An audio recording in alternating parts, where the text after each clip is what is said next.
and welcome everybody to Evergreen Ideas. Tonight is our inaugural installation of our speaker series. My name is Molly Lord Garrettson. I'm from Peace Valley School, and we're working in partnership with the Evergreen Aviation Museum's Department of Education to bring a TED Talk-like speaker series here to the Yamhill Valley. We're excited to bring you experts on several topics. The first one tonight is called Education. One size does not fit all. So how did this get started? I came knocking. At Peace Valley School had this great idea to bring an educational opportunity to the community as a way of introducing ourselves. But I needed an educational partner that had the same mission, which was to educate and inspire. And I thought that Evergreen Aviation Museum is a great example of that mission. So I came to Hilda and I said, hey, you want to put on one kind of talk? And she said, why not make it a conversation? And then we decided why the conversation should just be in the museum and about education. Why not talk about the community and the issues that are important to the community? And so with Molly's networks and contacts and with the museum's connection to the community, we came up with the idea of the Evergreen Ideas series. So it's a whole year of ideas. It's a whole school year, and it has it grew from just education to education in women, to education in women and emerging technologies, and now we're talking about food and water and sustainability. Yeah. So it'll be a fun year with everything that you want to hear about, because the issues are the issues that you bring to us. You tell us what you want to hear about, and we'll find you the experts. Yeah, this is an ongoing free event for the community, by the community. If you want more information or have any questions about the Evergreen Ideas series, please contact us at the museum. You can dial 503-434-4185 or go to our website and look up more information, or you can contact Peace Valley. Or you can contact Peace Valley School by emailing learn@peacevalley.school.org. You can look us up online at peacevalley.school.org or call me directly at 971-706-0485. Hi, I'm Amy Fast, and I am assistant principal at McMinnville High School in McMinnville, Oregon. I'm also author of the book, It's the Mission, Not the Mandates. And I'm here tonight at Evergreen Aviation Museum talking about the theme, One Size Does Not Fit All in Education, as part of the Evergreen Ideas Presents Various Speakers event. So I'm excited to be here tonight. So today we're going to be talking about education, and the three experts are going to talk about three different areas in education. My area of expertise is the one that is the fun one, in my personal opinion, because it's informal education. And if this thing works, here you go. So, perception, informal education, no structure. So I would like to ask you, what do you think informal education is? Anyone? Anybody? Okay. Well, this is what a lot of people would say informal education is. And then I'm going to put up a statement, and I would like to know what your reaction to that statement is. How many of you agree with that statement? How many of you disagree with the statement? And the rest of you don't have a vote. Okay, so again, disagree because unfortunately qualifications don't necessarily reflect skills. And what informal education is a way for you to reflect your skills. So before I move forward, there are three kinds of education that take place in today's society. Formal education, which is something that has very structured curriculum. It also has degrees, it has diplomas. It's something that is recognized by the government and other institutions, and it is something that usually has a reward that is very tangible. Non-formal education is education that is structured. It doesn't necessarily need someone that has a licensure or some sort of training to do it, and it may not have credit, it may have credit. An example of non-formal education would be continuing education training or enrichment courses that you take, or anything that you do that is structured somewhat. Informal education has no structure, has no curriculum, or is very loosely referring to a curriculum, and it's something that happens because it just happens. Informal education is lifelong learning.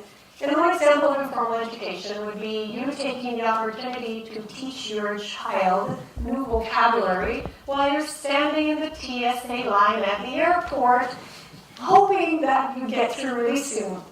Or when you have a babysitter that is teaching your child the ABCs.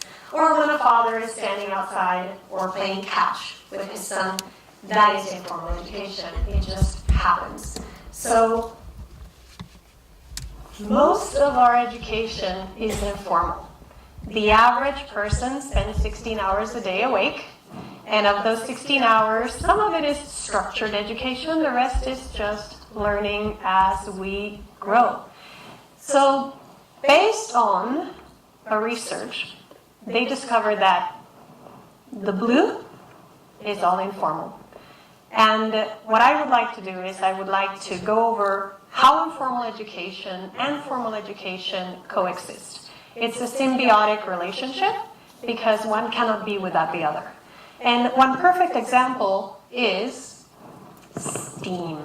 And I call it STEAM, not STEM, because in the world of museums, there's a lot of art museums out there that don't want to be excluded. So how is STEAM the platform to have informal education? STEAM is the connection from the classroom to the real world using informal education as that bridge. So, for example, some of the museums will have exhibits that are used to teach. The students and visitors don't realize that there is learning taking place, but they enjoy it. Also, museums and other centers use it as an opportunity to provide activities to the community so that learning can take place in a way that is fun. One of the ones we do here is the robotics competition that takes place pretty much every year. And while it is a competition, it's also learning because the teams are working together.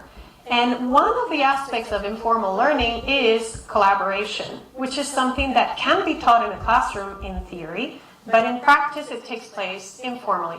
So the collaborative learning that's taking place in a robotics tournament or any other activity that brings groups together, that is informal education. NASA is the master guru of informal education in the museum world, at least in the Air and Space Museum world, because NASA provides all of the education that we use here in the museum. The majority of it is NASA education, and it is informal learning. It doesn't have a structured lesson plan. It doesn't have an assessment. It doesn't have a diploma.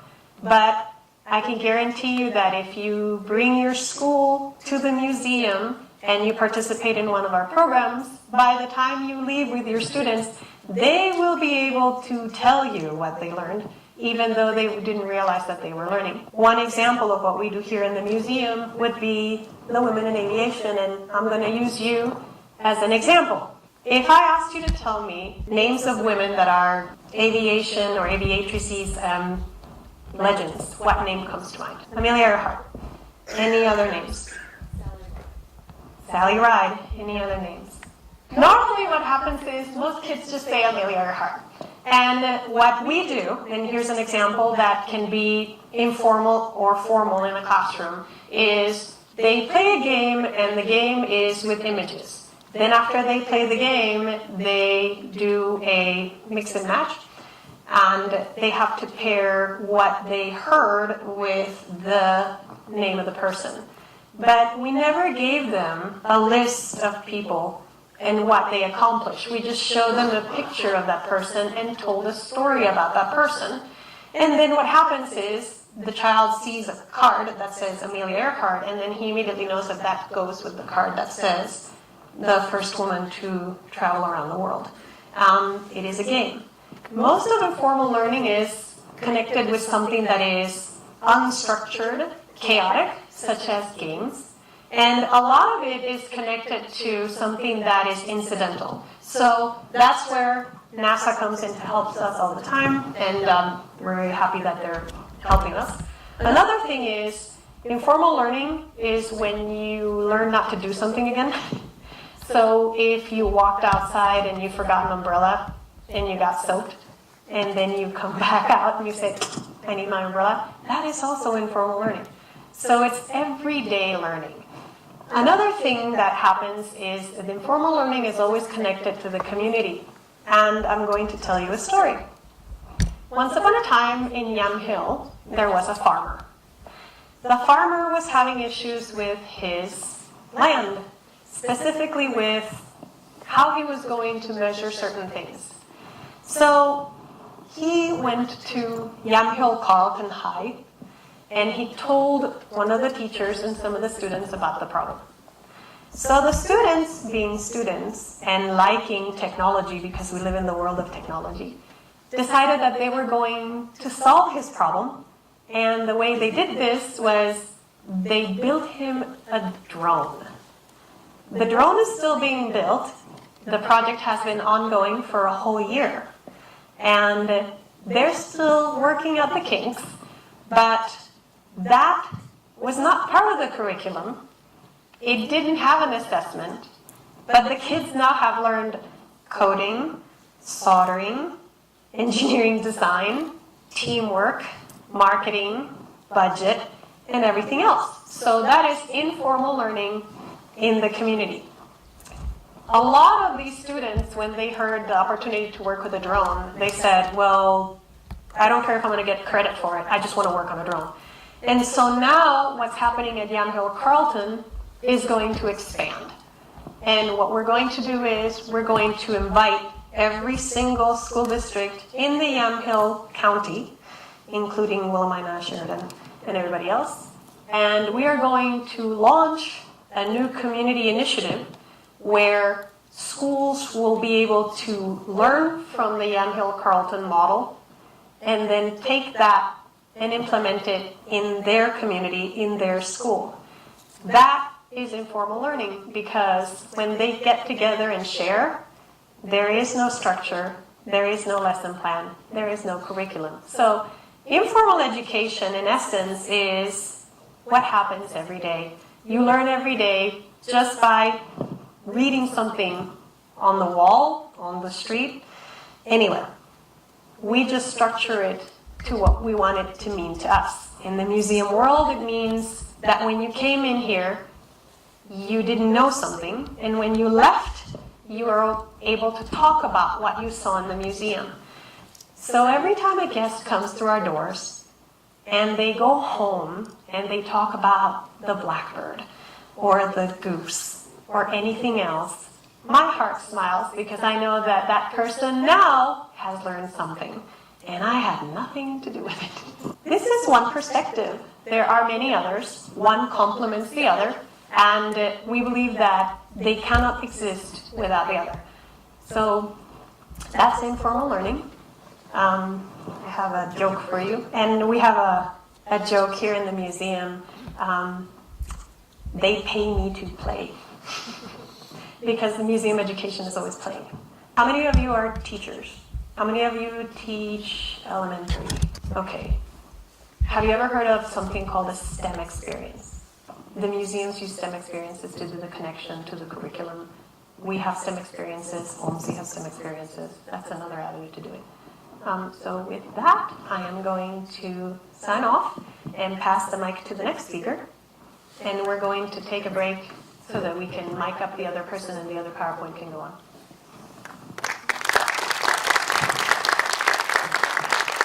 There's a question and answer panel at the end. You will not be filmed. So be brave, ask questions. It won't go on TV, I promise. Dr. Amy Fast is coming.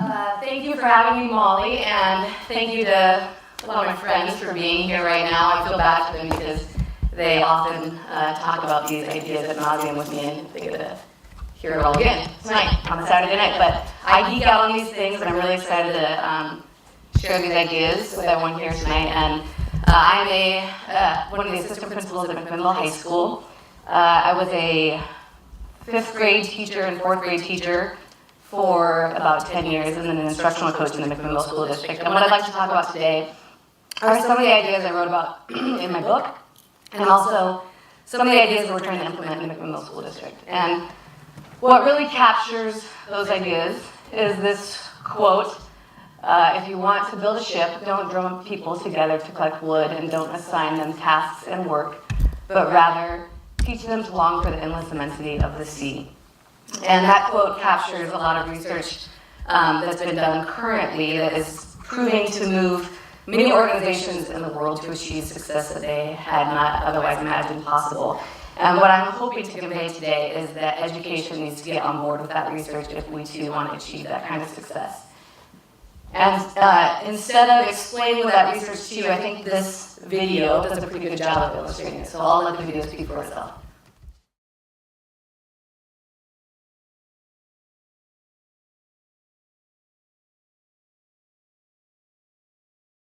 Is that we know what we are doing in education.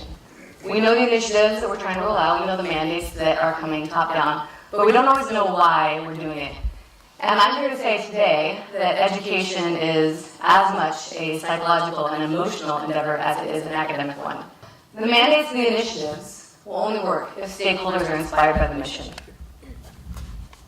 And what that means, what the implications are for schools, is that nothing in the world can unlock one's potential like the activation of internal drive.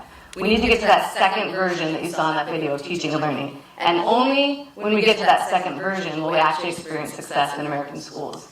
Because, like I said, education is as much a psychological venture as it is an academic one. Because academic achievement is a symptom of success. I'm going to say that again. Academic achievement is a symptom of success. It is a symptom of emotional well-being. And that emotion and that mindset matters a lot in schools.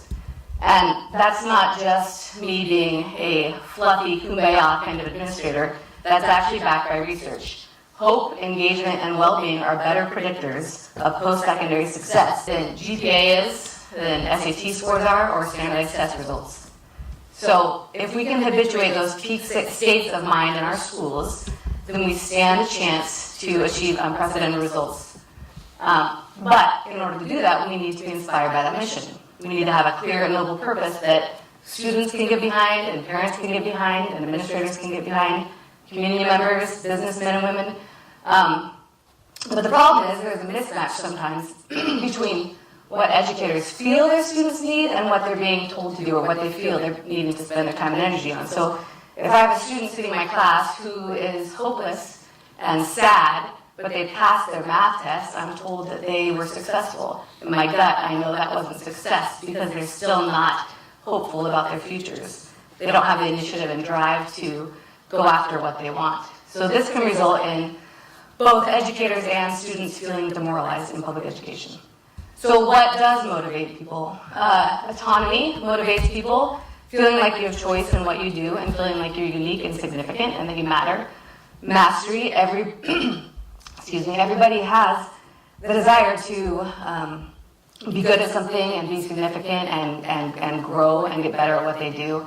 And finally, purpose, which is what I'm talking about today. Everybody is motivated by contributing to something that matters and doing something for someone beyond just yourself. So what is the purpose? What is the purpose of education? It's weird because you think that we would be able to answer that pretty easily.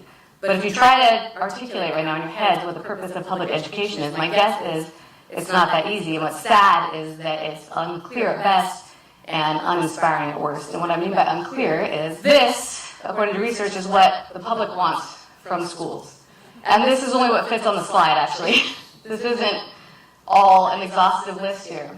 So if you're a teacher or an administrator and this is what your community expects of you, you can imagine how scattered that might make you in your efforts and how unfocused and also how overwhelmed, because we can never accomplish all of these things. And we feel we need to, and we do need to, but it's overwhelming. And people who are operating with a sense of being overwhelmed aren't operating in a peak state. They're not reaching their full potential in schools. And like I said, it's uninspiring at worst. What we are told the purpose is currently is college and career readiness, which is certainly important. We need our students to be college and career ready.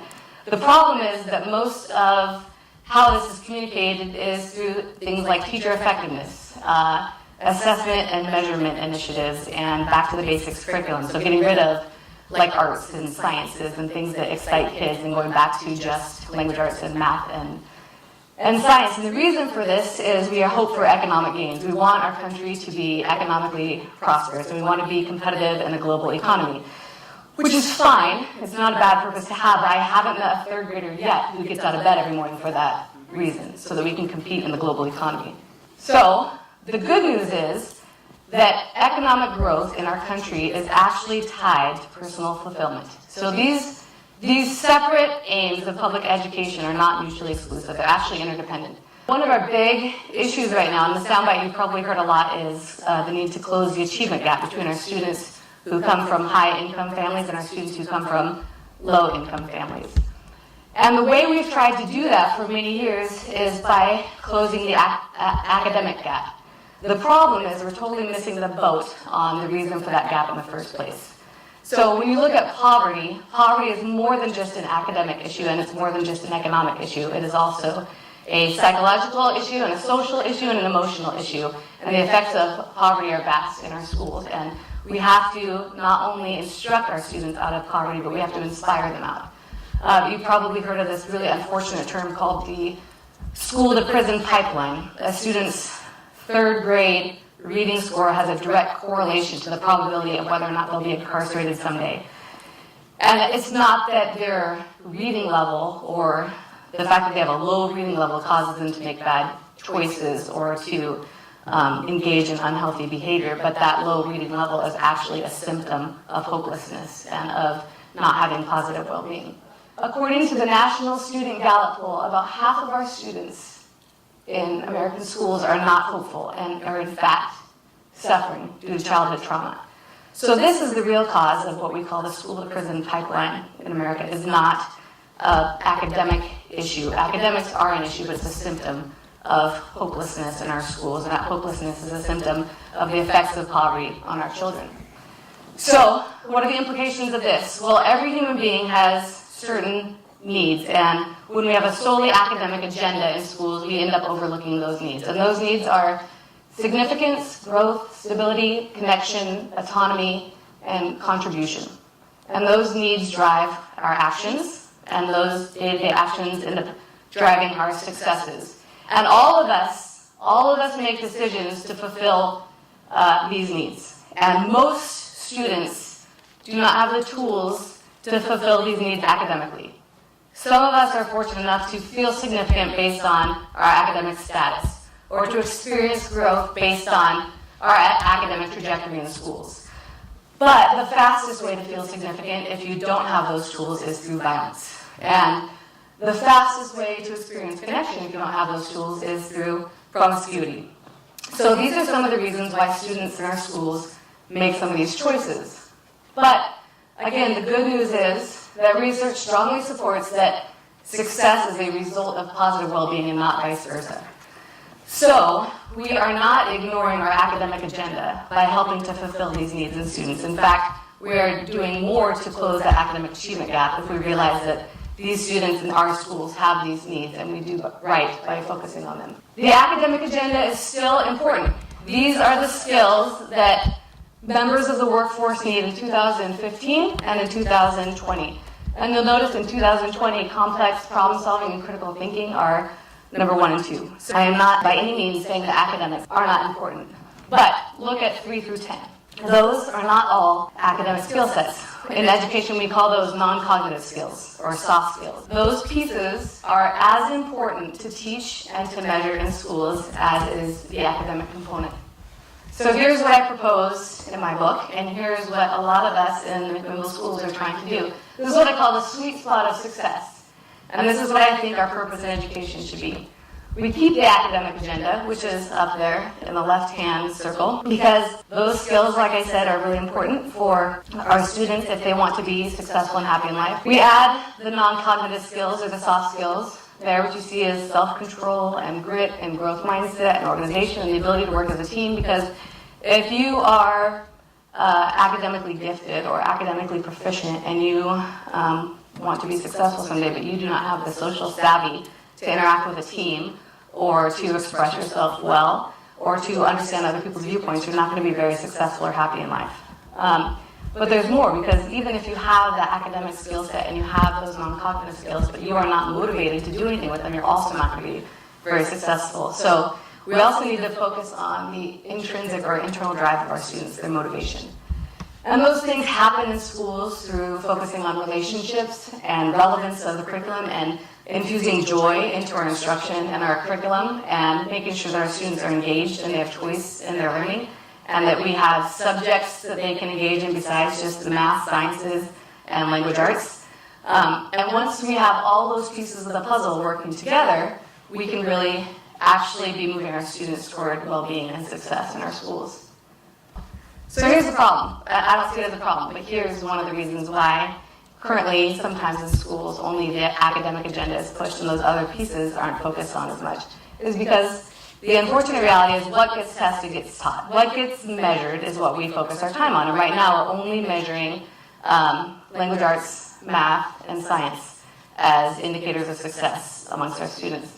And this may not be a popular response to everyone in this room, but I do not think standardized tests are evil.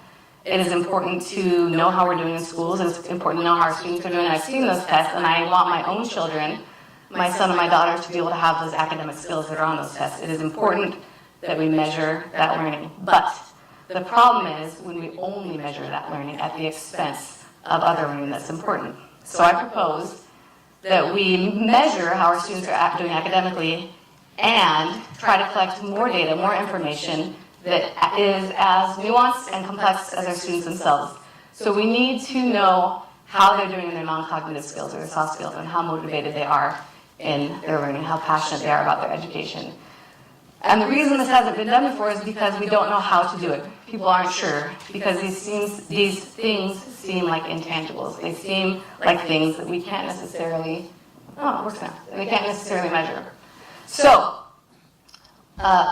what I'm thinking we should do is we should go for that sweet spot of success, look at all three areas that contribute to someone's success, and measure all three areas so that we can have the pulse in schools on how our students are really doing and how we're doing in terms of getting them passionate about their education, preparing them with their non-cognitive skills as well as their academic skills. One of the ways in which we're doing this, and we're doing it at the high school level, is through something called, I call them soft skills rubrics, but they're career technical education rubrics. There's various ones that the Oregon Department of Education has actually put out, which measures things like teamwork and perseverance and ability to engage in discussion with others. When you consider that 75% of job success is due to optimism, social intelligence, and the ability to handle stress, and only 25% is due to academic ability, we need to redefine what career ready looks like. And I think when we looked at that slide that said what skills were necessary in 2020, we know that career ready is a lot more than just academic achievement. And then the other piece that is probably one of the things that myself and my colleague Veronica Chase, who's right here, are really proud of at the high school is measuring students' internal drive through student surveys. And this is something I say all the time, that the saddest and most ironic practice in schools is how hard we try to measure how students are doing and how rarely we ever ask them. So we have all these measures to see how our students are doing, and really the greatest source of figuring out how they're doing is by asking them. And so we at McMinnville High School last year rolled out a whole student survey, so we gave it to all 2,000 whatever of our students and asked them about how hopeful they were and how significant they felt, and if they had a connection to an adult in the building, if they had a connection to peers, because we were trying to see if those needs that they had were fulfilled, and if not, we were going to try to figure out how to fulfill them. One of the coolest things that I found out is, remember I said that only half of our students in our country are hopeful? In McMinnville High School, that number was 95%.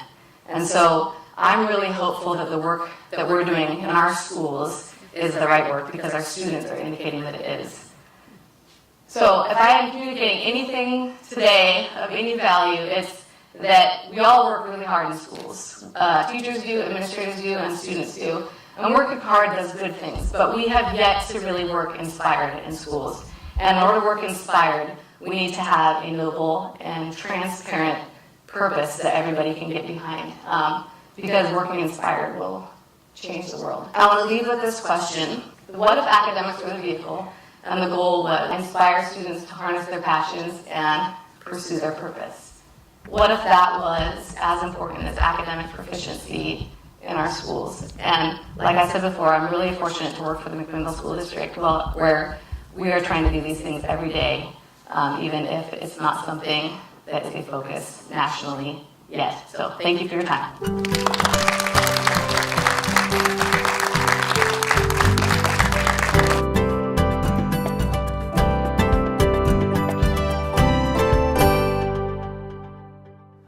I'm here today to talk about a school that I'm starting at my farm. It's called Odd Duck Farm, and the school is called Peace Valley School. We've got 5 acres, and it's a special kind of school called a micro school. So our inquiry today is, what can Peace Valley School's micro school model do for education in our community? Any good question has at least 3 other good questions inside of it. Those 3 questions for us today are, what is a micro school? What is Peace Valley School's model? And finally, what can we accomplish by going small? Let's start with what is micro school. Well, it's new. It's actually a very new idea. So like any new phenomenon, the definition is very broad, very vague, and it changes all the time. But looking at all of these articles and getting the basic definition down, you can break it down to some basic rules. First of all, a micro school is small, and small in education terms means fewer than 300. Peace Valley is definitely that. Micro school is usually focused on something, and that something is usually individualized education. That's probably where the micro part comes. Some other things that are common in micro schools that are not common in Peace Valley's model is that they're often charter schools or for-profit schools, and they're also usually elementary schools, or K-8. So how's Peace Valley model different? First of all, we are definitely small. 12 students, 1 teacher. That's it. Mixed ages, around 12 and up, it's a middle and high school. It's a completely integrated curriculum, which means there aren't separate classes like science class and English language arts class, and there also aren't different grade levels like 6th, 7th, 8th, 9th grade. It's nonprofit, and we are a private school. So we have 12 students. We're not just small, we're tiny. What mighty things can we accomplish by being so small? These are just the things we're going to talk about today. But it's amazing what you can do when you go small, because what we lack in numbers, we more than make up for in the most precious commodity available in education, aside from young minds, which is time. All of the time that is spent managing large numbers of people is taken out when you go small. So in education, time isn't just money and of the essence. Time is attention. And when we can pay close attention to what kids need, then we can make education genuine. We can make education real. So let's take a look at what attention looks like at Peace Valley School. First of all, attention takes out grades like A, B, C, and D and puts in mastery. Mastery has come up quite a bit today. Mastery is a way of assessing and giving feedback to students, which isn't really based on, oh, you've accomplished a C level at this, but actually lets you get it and get it again until you finally got it and you can move on. Salcon, Khan Academy, gives a great example that contrasts the mastery idea of feedback to students to the regular grading style. He says, imagine you're in a bike riding class. Everybody here is given a bike, and I'll get a bike, and I'll teach you how to ride it. I'll give a little lecture, I'll model it, all right? And you get to go for the next couple of weeks and practice what you've learned, and come back, and I'm going to give you the bike riding test. Take the bike riding test, and I see, oh, you're a little wobbly when you turn, you have to use your feet to brake, but you basically got it. I'm going to give you a C at bike riding. Okay, now it's time for the unicycle unit. Here's your unicycle. Doesn't really work that way, right? When you learn to ride a bike, you learn to ride a bike, and you don't just stop when you get to the C level. And that's the way mastery works. When you have plenty of time, you can allow a student to keep working at it until they got it. You don't skip any steps.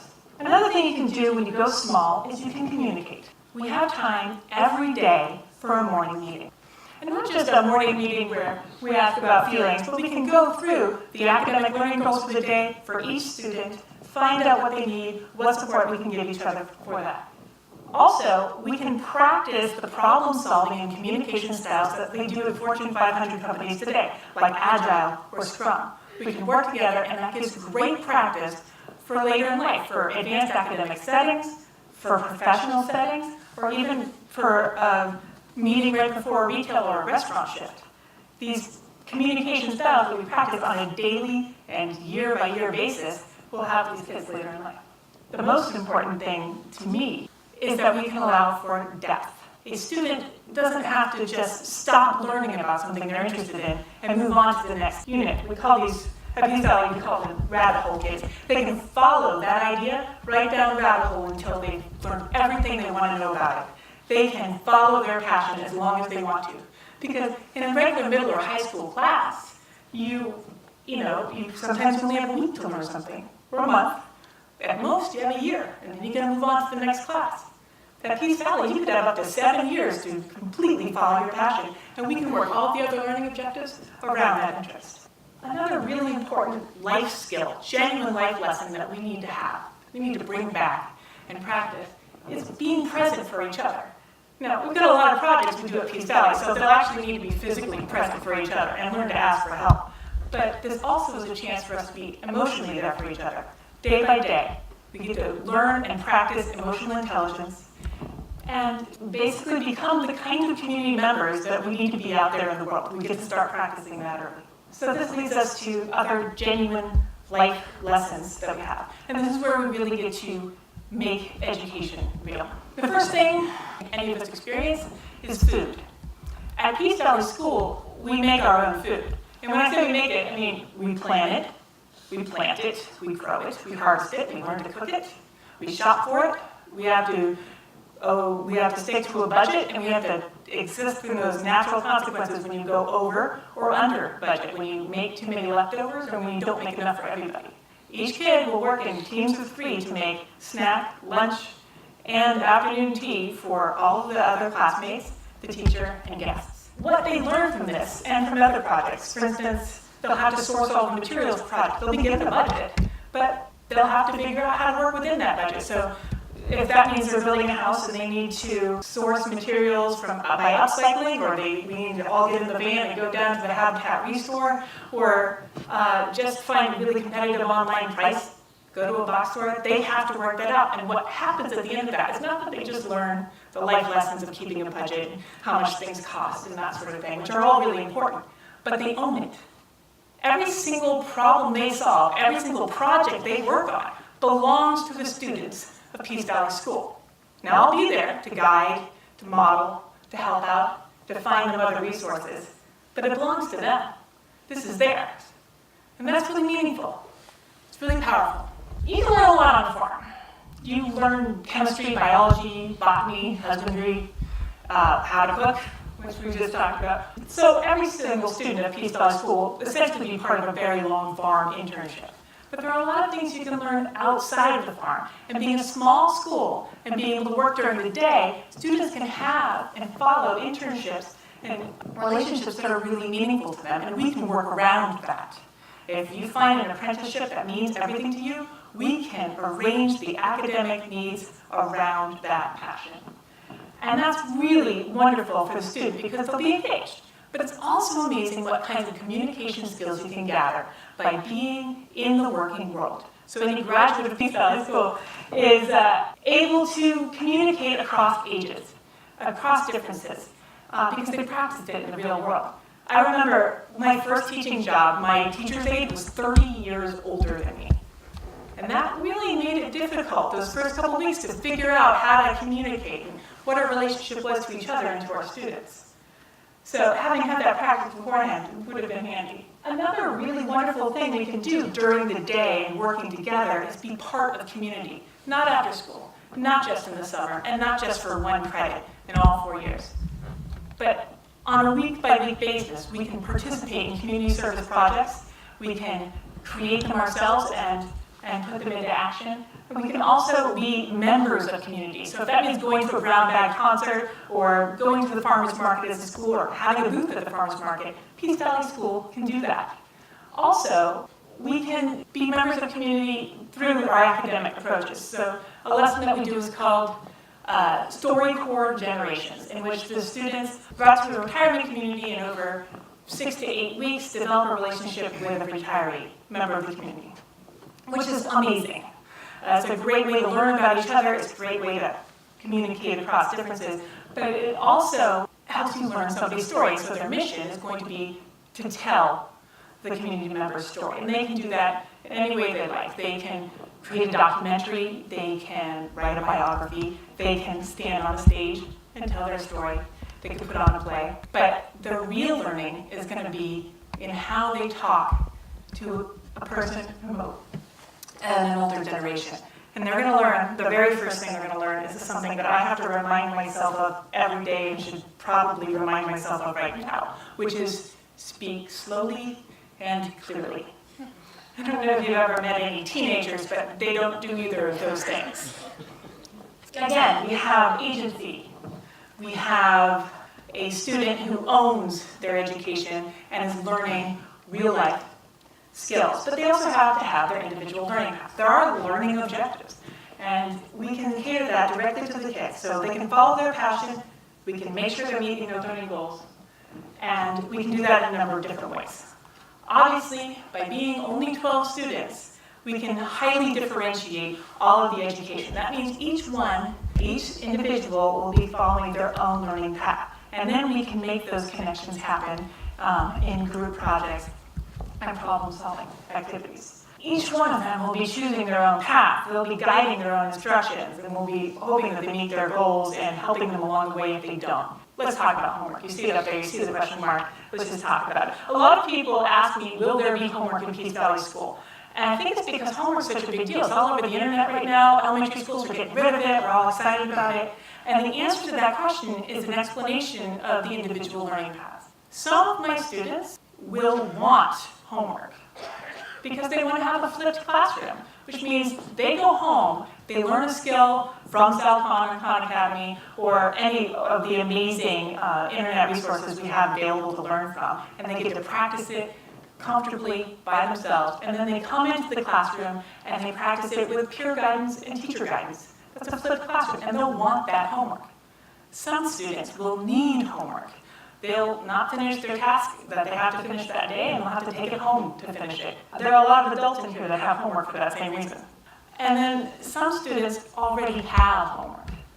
It's taking care of your siblings, it's an after-school job, it's soccer practice, play practice, band practice, all of those things that happen after school. They'll already have that homework, so we'll have to rearrange the day during the school day to make sure that they are free to do all of that other work when they get out. Here's a typical, there's no typical, every day is going to be different because in life every day is different for each student, but let's say we have a 15-year-old student and this is their day at Peace Valley.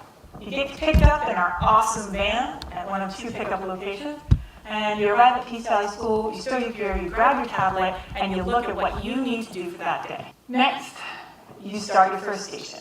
In this case, let's say it's a reading, an article of interest that applies to the project we're doing. We'll say we're looking at clean water and gray water systems. They're going to have to do a reading of an article about gray water systems, and then next, they'll have to fill out a graphic organizer that demonstrates their understanding of it. Pretty basic school kind of stuff. Then they'll meet for a think, pair, share. It's educator talk for talk to your friends about what you just read. Then you create a summary paragraph, you upload it to Ms. LG, that's me, and move on to your next thing, which is the morning meeting. Every day we'll have a morning meeting. Sometimes it'll be 5 minutes long. Sometimes it'll be an hour, and sometimes the morning meeting will take all day because it's going to take all of us to solve whatever problem we're trying to figure out. Then have a snack that somebody else made for you, and you head on outside. This student needs outside. This student needs recess. I think we all need recess, and it shouldn't stop at elementary school. So outside, you play, you read, you play music. Then you have to go back inside and start lunch for everybody. So you work in a team of 3, you make lunch, lunch happens, and then you start your independent practice, right? This is a full belly student. There are lots of different ways of learning, and I think we all know our best times of day to do certain tasks. This student does their math best on a full stomach in the afternoon, so that's when the student is going to be doing it. For another student, it may be a completely different day. After that, the long-range project that's been going on, we don't have to set it up and break it down. We don't have to move from one classroom to another. They have the project all to work on there. They don't have to be at the library after school. They work on it, they stay a little later, everybody gets a ride in the van home at 4:40. Tea is the meal. It's a British thing. I'm a fan. But teenagers need to eat a lot. One of the worst things about teaching in a regular classroom for me in some of my schools was the no food or drink allowed in the classroom, which when you get to about 2 o'clock in the afternoon is really painful. You need a snack. You need a sip of something caffeinated. So you catch a ride back, and in the end, the best thing, aside from being able to follow your passion, having a completely individualized education program, and having these communication and life skills, is the field trips. Being a small school, 12 students, private school, we get to go on all of the amazing field trips. Whether it's an international service learning trip, we hope to take one international trip a year, or your regular, let's all jump in the van and go down to the Heritage Society to investigate this person we're writing a story about. We can do that anytime we like. And the best part is that the students get to plan it. Every year, we're going to have a gala event where we invite the community in, and the students will get up and present the international trip they want to take for the next year, and the community will get to vote on it. And they won't just get to say, hey, I want to go to Greece. They get to say, oh, you have to go here to get our tickets. This is how you get a passport. This is where we need to go. How long do we have to get to the airport beforehand? They own it. Every single bit of this education is owned by the student who is learning. So that's how we make education real at Peace Valley School. Thank you. We're going to do this every month, the second Saturday of every month. We're going to have more Evergreen ideas for you. The next one is called #YesAllWomen, Domestic Abuse and Violence Awareness Month.